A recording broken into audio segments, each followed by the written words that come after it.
Terre d'innovation, Virginie Garin. Et des cantines scolaires où il n'y a plus du tout de gaspillage alimentaire, où les enfants finissent leurs assiettes, eh bien ça existe. Bonjour Virginie. Bonjour Stéphane, bonjour à tous. Elles sont gérées par une PME innovante qui est installée à Lyon.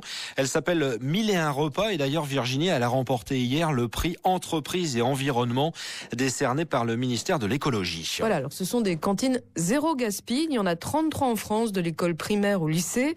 En général, dans une cantine classique, un tiers des aliments partent à la poubelle tous les jours. La purée pas finie, les restes de haricots, le steak qui était trop gros. Chaque enfant laisse dans son assiette en moyenne 167 grammes de nourriture. Et bien là, le gaspillage est passé à 10 grammes.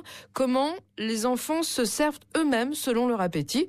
Donc il n'y a plus de portions imposées, ni de self linéaire où chacun fait la queue avec son plateau.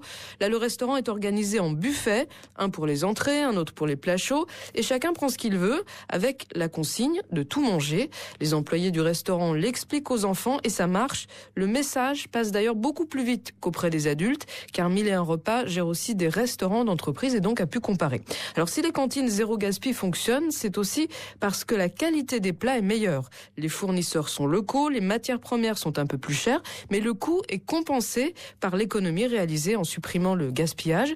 Et puis autre innovation, le plateau a été supprimé.